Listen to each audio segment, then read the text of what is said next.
This is Duke University.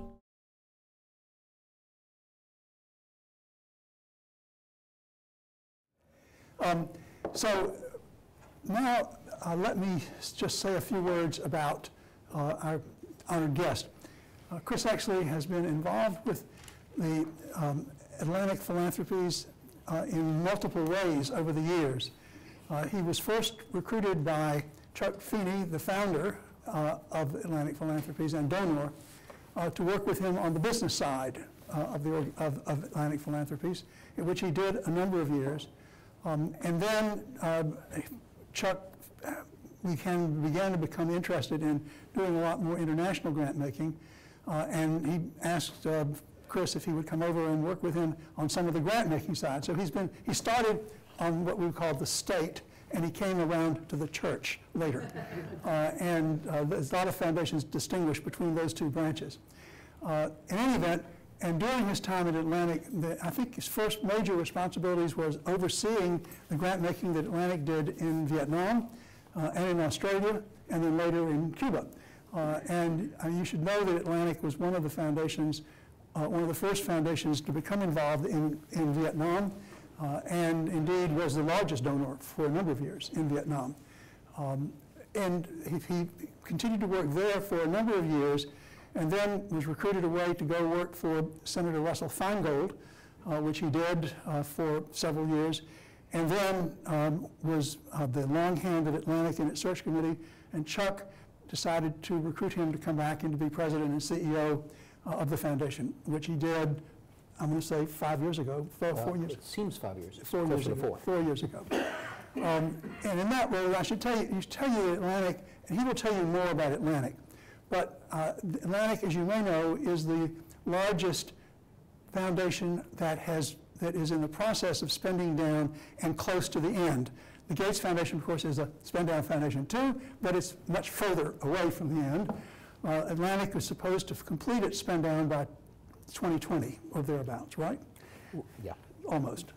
I'll go into that. Okay, so you're going to talk more about it. So in any event, let me just say that Atlantic is a very interesting foundation for a number of reasons. I am biased. Many of you know that I worked at Atlantic myself for 10 years. I didn't leave Duke, however. I was part-time at Duke teaching while I was flying to New York every week to work at Atlantic. But it was a great experience, a wonderful group of people, great mission, and Chris has now inherited the running of that. And it is an honor to have him here to tell us about where Atlantic is now, where he plans to take it during the remainder of its life. And he is engaged in very, very interesting work, which you'll hear more about. So, ladies and gentlemen, it's a pleasure to introduce Chris Oechsli to talk this afternoon about these issues. Thanks, Joel. The pleasure and the privilege is really mine, and I'm grateful for your inviting me, and I'm grateful for all of you being here. I'll get to this later, but I'm really going to be very interested in your thoughts and questions about Atlantic after you hear a little bit more from me, because as Joel said, we're in our final years, and trying to get it right, I think, involves a bit of a listening tour and understanding what matters to the audiences that we are in tune with and want to reach and want to learn from before we conclude our grant making. So I mean this very seriously. I hope that there's going to be lots of time for you to tell me what you think is worthwhile knowing more about, or for us working on or not working on before we conclude our work. As Joel mentioned, we've overlapped at Atlantic, but at a time when, as many of you know, Atlantic Philanthropies was started 32 years ago by a gift from Chuck Feeney, who was a co-founder of Duty Free Shops, and reinvested that money over many years in other businesses. And we're a Bermuda-based foundation, so that allowed the foundation to sort of travel under the radar, do a lot of its work anonymously, quietly, and continue to own and operate the business assets that eventually became the endowment.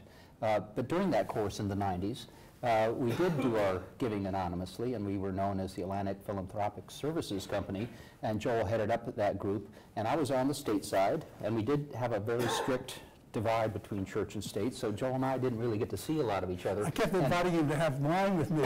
I think he must have thought that there was something on my mind, but it really wasn't. I just like wine and I like him, so I thought, well, maybe, but he never accepted. So we were known as APSCO, or not known. As maybe I mean, I grew up in Northern Virginia, and I remember the sign off of Shirley Highway, or no, it wasn't Shirley Highway, it was Lee Highway, that said Fairbanks Department of Highways, and that was the CIA, and we all knew it. And I think APS was kind of the same. Everybody kind of knew what it was about. Didn't even have any signs on the door. I mean, you got to the office. That's right. Well, when I showed up on the business side, people wouldn't talk to me. I couldn't break that divide. So we come from a history of anonymity, and it was really, I think, Chuck, the founder's style to do things in a quiet and low-key way. I think it allowed him personally a lot of leeway, opportunity to get close to the things that interested him and the people without the dog and pony show and the pressures of having to respond to a lot of things. We can talk a little bit more about whether anonymity is a good thing or a bad thing for your philanthropy, but certainly from a personal standpoint, it worked for Chuck, and that was Atlantic for many years. So consequently, I continued to work sort of on the Chuck business side and didn't really know that much about what Joel was doing, although I keep learning about it. And then in the late 90s, when we started to sell off most of our business assets and the endowment started to get quite large and the grant making got quite large and the issues of anonymity challenged grantees' comfort levels with receiving anonymous money, we did become public, although with a little bit of a fanfare around a lawsuit with our DFS partners as we sold our business interests. We were uncovered by one Judith Miller of the New York Times. Maybe some of you have heard of her. Yes. For other reasons. And about that time, Atlantic adopted the intent to spend its endowment, to have a limited life, and conclude our grant making around the life of the donor, Chuck Feeney, who's now 83 years old. And as part of that, and I think this was a comment that Frank Rhodes, our then chair, former president of Cornell, said, quoted Samuel Johnson, about there's nothing that concentrates the mind like an imminent hanging. And so there was a quick, not so quick, 2-year effort to try to crystallize what it is our programs should look like in our final decade and a half of grant making. And we landed on 4 programs: disadvantaged children and youth, aging, rights and reconciliation, and population health. And we happened to be at that time in about 6 countries. The board was concerned that we not just go to the next country in which Chuck was going to land in. They wanted us to avoid what they call global creep. So we fixed our programs in 7 countries: Ireland, UK, Northern Ireland, South Africa, the US, Vietnam, Australia, Bermuda, and some work in Cuba. And so since that time, in 2002 until today, we've pretty much adhered to that broad programmatic framework. It was in 2002 that the board adopted the notion that we would complete our grant making by the end of 2016. And forgive me, Joel, but I'm on a personal crusade to ban the phrase "spend down." I know, I know you're being productive. But I like the name of the talk, which was about accelerating impact. I think that really is the perspective we have with the limited life. I just sort of feel that the phrase "spend down," I know it's a quick, snappy phrase, and it does apply to our endowment, but it doesn't apply to the kind of work that we're hoping to put into play in our final years. We really do see it as among what we hope will be our most impactful and significant work. And I think the phrase "spend down" puts the emphasis both on spending and a trajectory that's downward. So, right. So I don't let people at Atlantic use that phrase, but I know it's an uphill battle. We, to date, have committed about $7 billion over those 7 countries, several thousand grantees. We are in the process now of concluding what we call the end of our core program grant making. And by that I mean the 4 program areas we've been involved in. We've had objectives that are very specific about what we're trying to achieve with our investments, some degree of metrics and evaluation around those goals. And we're bringing that kind of grant making to conclusion. I think probably over the last 14 years, we've probably had somewhere in the vicinity of 60 or 80 objectives within that type of grant making. And we're now beginning to shift to the final phase. We're going to complete our grant making by the end of 2016. Take some time after that to monitor and assess the value of what we've done and try to share that with appropriate and interested audiences, hopefully in interesting ways. We're shifting to a phase that I'm referring to with the phrase of global opportunity and leverage, which is to synthesize our work around some of the underlying themes and think of roughly 3 approaches in terms of how we leverage that historical experience. One, it is about synthesizing the work we've done, bringing it together in ways that we hope will speak to specific audiences, such as this one, which is why I'm interested in your thoughts about what this might mean for you. Bringing together groups of people, convening, working on our evaluations. We have, like a lot of organizations, evaluations that sit on a shelf and gather dust, and we're trying to dust them off and make them a little more relevant to our final messages, with a view to continuing to have influence from our work with targeted audiences. We sometimes refer to that as our Category 1 goal work. The second is, among the many strands that we've addressed historically, we've tried to give them headline themes. We talk, for example, about how a lot of the work that cuts across our programs and countries really raises up the issue of health equity, trying to promote equitable access to health care, and particularly in communities that have been disadvantaged or are disadvantaged. So the phrase health equity now appears in sort of a headline in some of our goal work. And we've been looking at a second approach at champions, what we call champion organizations. Organizations that have been very effective in these themes, organizations most likely known to us, although that's not an absolute rule, with established track records that have been effective across a number of our historic objectives. And we've been making some final significant investments in those so-called champion entities within those cross-cutting themes, like health equity. And then finally, and this is a category that's still under significant development, is the recognition that a lot of our bets, a lot of our investments have been really in people. Even when we invest in institutions or large facilities, and we've invested about $2.5 billion in capital facilities over time, those really are bets that are made on leaders, on people. And so in our final phase, we would like to think of ways in which we can invest in a pipeline of influential leaders in the areas and themes that have historically mattered to us. So those are very generally the sort of 3 categories that are framing our so-called goal-type grant making in our final years. As I said, we will commit our funds by the end of 2016, consistent with what the board and Chuck agreed some 14 years ago. And we will then continue to monitor and synthesize and communicate around some of that material. And there's a lot of material, and I don't want this to be an exercise in just tidying up what we've done. It's really about what, from our experience, continues to have legs, continues to have value in influencing or educating those that care about the kind of work we've done. And so I am, and I've been very interested in hearing from you, from what you may know about Atlantic or what you might want to know, that could help us understand better what it is we should be focusing on and the kinds of things that we should be seeking to communicate or become more transparent on, or the ways in which we could do that.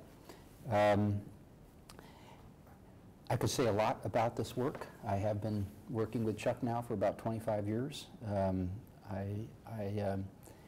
glad Tony is here. For those of you who don't know, Tony has been following us as we conclude our work and has been producing annual reports. We refer to Tony as Father Confessor because everybody talks to him when they don't want to talk to the CEO. In fact, they don't want to talk to the CEO, they want to talk to Tony. So, Tony, please keep me honest, and if you know something that I don't know from the CEO bubble, I hope you'll speak up. It's a real pleasure. I think Tony has done a really superb job of, I think, capturing some of the threads of what it means to wind down and conclude work.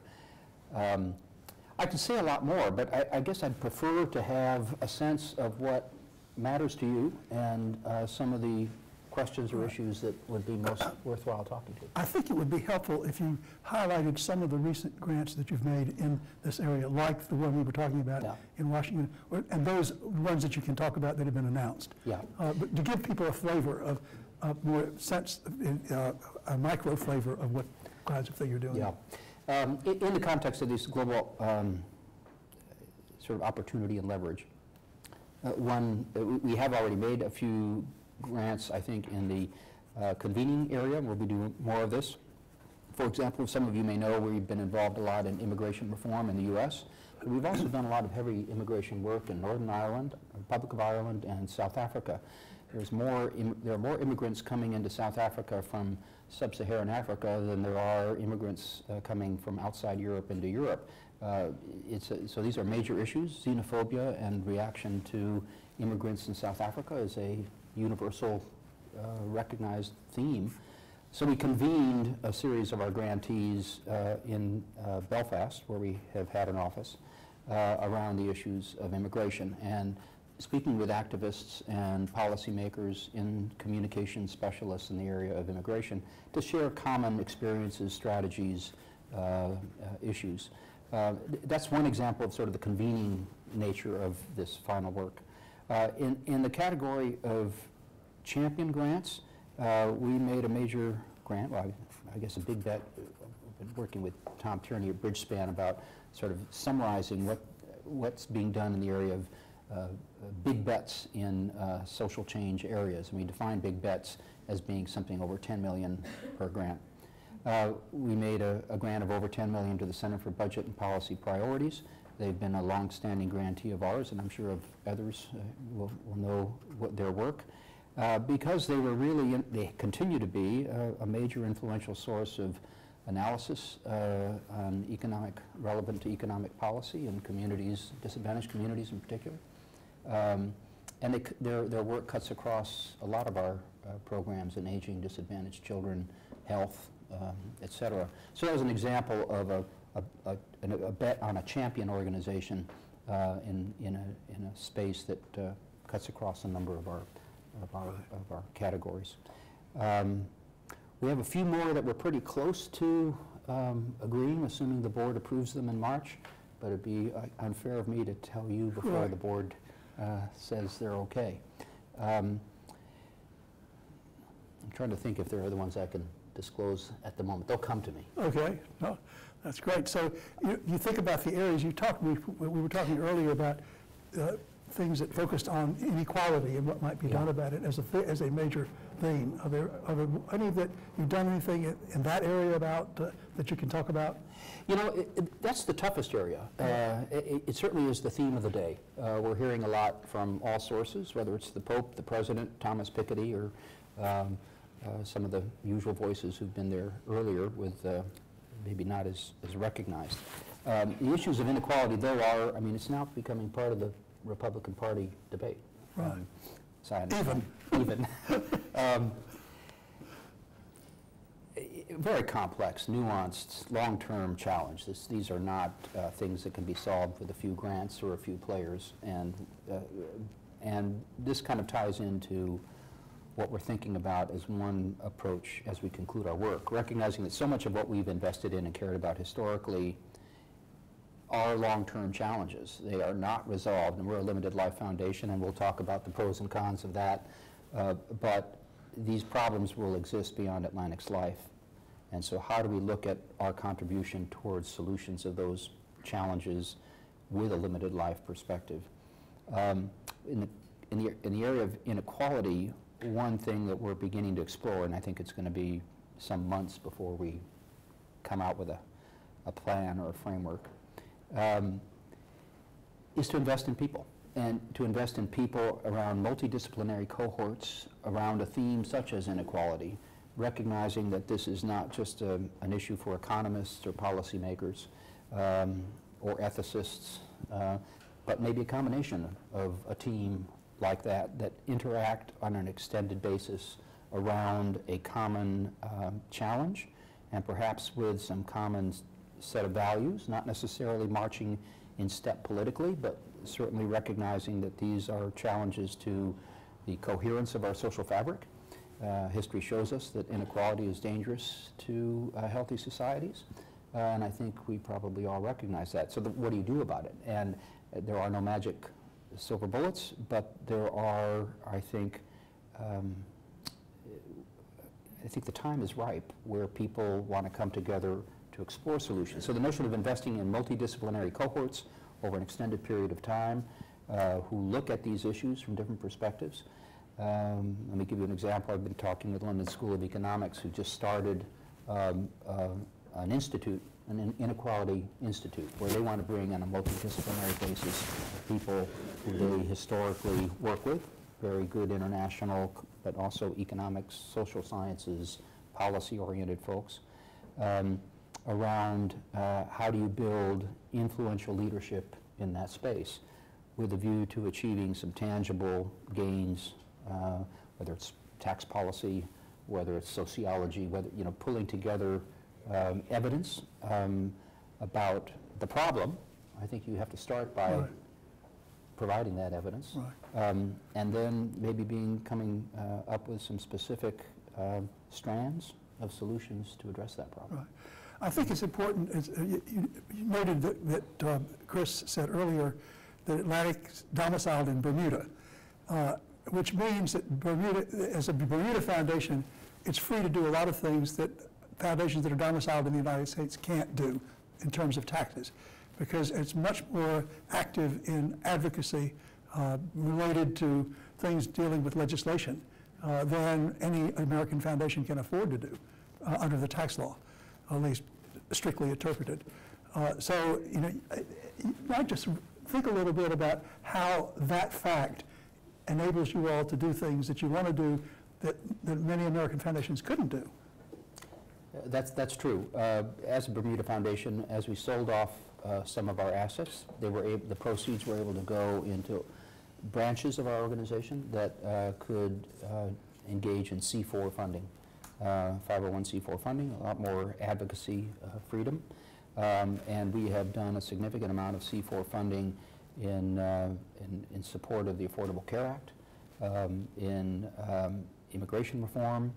We're the largest funder of anti-death penalty work, and some of our work has been C4 in that space. So it has afforded us a different approach. And I think we in Open Society are the two largest, at least, organizations that tend to fund in that space. It's something I wrestle with, the whole C4 issue. Inevitably, there's a political element to sort of C4. You take a position, you work with elected representatives, you may even work in campaigns. I always have been concerned that foundations not be highly politicized, that our role is, I think, in certainly trying to promote what we do think is best ideas, evidence-based solutions to our problems. Inevitably, there's a values assumption to what we and anybody does. And so, but I've often thought of our C4 work through the lens of what Ai-jen Poo calls the democratization of voice. That what you're really doing is enhancing the voice of communities that historically haven't had the power to speak for their interests. And I have to say that I hope I'm not just, this isn't just semantics. It does give me more comfort to think that Atlantic can use our C4 comparative advantage to elevate voices rather than to have a top-down elite voice on what it is that we think needs to be done. Inevitably, we bring our values and our preferences to it, but the notion is to work and elevate the voice of people. And in our mission statement, we are committed to making lasting changes in the lives of vulnerable and disadvantaged communities. And so that lens is what underpins, or that perspective is what is behind our C4 effort. That kind of an effort substantively can be done by C3 foundations. It can. Basically. What you're doing basically is using methods to accomplish the objectives that are not permitted to the C4, the 501c3 foundations. I think that's right. Although I think there's also foundations that can use C3 funding to do more than they often believe they can. Absolutely. And I right. think there's a reticence to cross that line, be engaged. Some foundations, are easy targets, U.S. foundations, for being called out on being too aggressive in that space, and I think that keeps them sort of in a conservative space in that regard. But these are valid points for debate. What is the role of a foundation in getting into the political fight? Right. We're having another conference tomorrow night just on that subject, right here. So I'm going to miss it. Yeah, we'll be talking about that. Yeah, Rich. So yeah, I'm really fascinated by the Bermuda angle here, and I take it Bermuda has done almost nothing in the way of replicating our private fund. I mean, so you're essentially free from the excess business holdings and mandatory distributions, and all that. Yeah.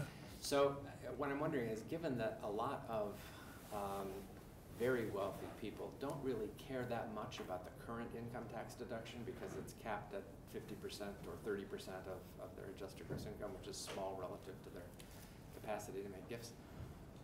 Why hasn't there been a flock, or a flood, either one, of people trying to set up private foundations in Bermuda? Why hasn't it taken over? And I'm thinking there must be some disadvantages to working as a Bermuda foundation, and I wonder if you could tell us what some of those might be. Well, I don't know the answer to that, other than I can say that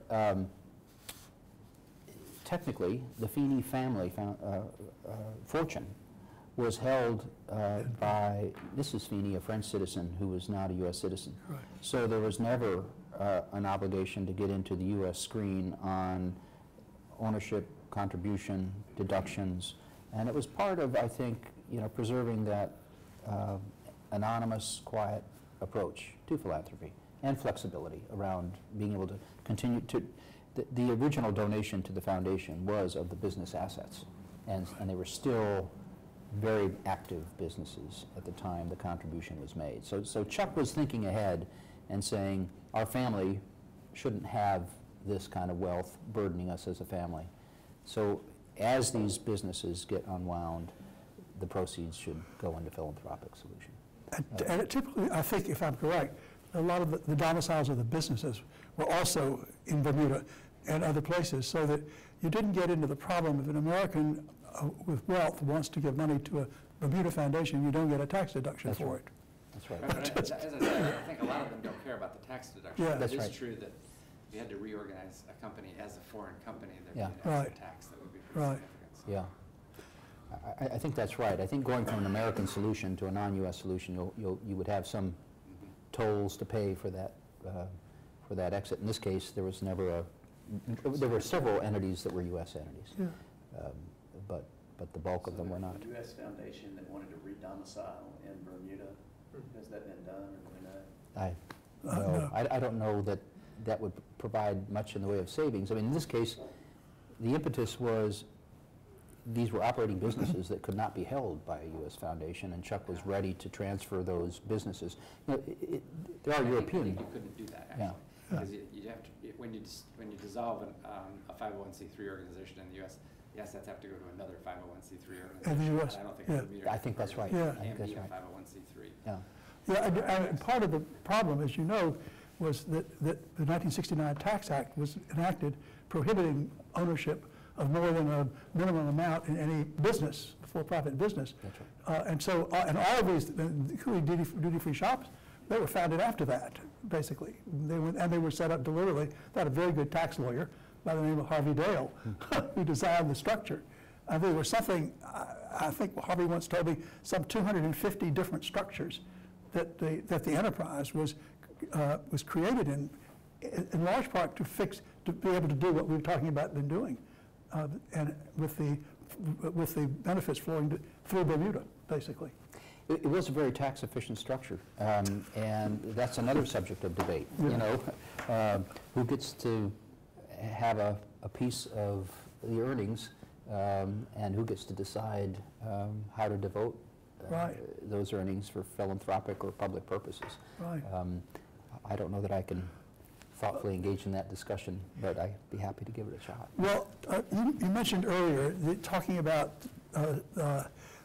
limited life foundations. I will restrain myself and not use it, refer to as federal foundations. Limited life foundations and perpetual foundations. You know, for most of Atlantic's history, it was not clear what it was going to be. I mean, when I remember when Chuck talked to me, he said, and I asked him the question, is this going to be a limited life foundation or a perpetual foundation? He said, I haven't made up my mind. Yeah. And he didn't make up his mind until 2001, I think, was when it actually occurred. So that's almost 20 years. From 82, it was founded, 84 was funded, and this is now 2000. So that was 20 years almost, in which it existed without thinking that it was going to be anything other than a perpetual foundation. And then finally, in 2001, Chuck made the decision that it was going to be, that he wanted to spend it down in the next 16 years, 16 to 20 years. That's right. But reflect on how that makes a difference in terms of, as you think about it. When you took it over, clearly on a course of limited life. Yeah. How are you operating differently from the way you would have operated if the foundation had not been limited life? Yeah. Great question. And I'd like to break that down into two categories. Sure. One is the nature of a limited life of any organization or program or activity in which you're trying to achieve something within a defined period. The other is the existence of a living donor around which that limited life program is designed. Correct. Because there is a sort of a very distinct dynamic about having a living donor, which is distinguishable, at least theoretically, from the notion of having a limited period of time to do something. On the former, the limited life period, I say this often and I feel it, is there is a much stronger sense of urgency in what it is we do.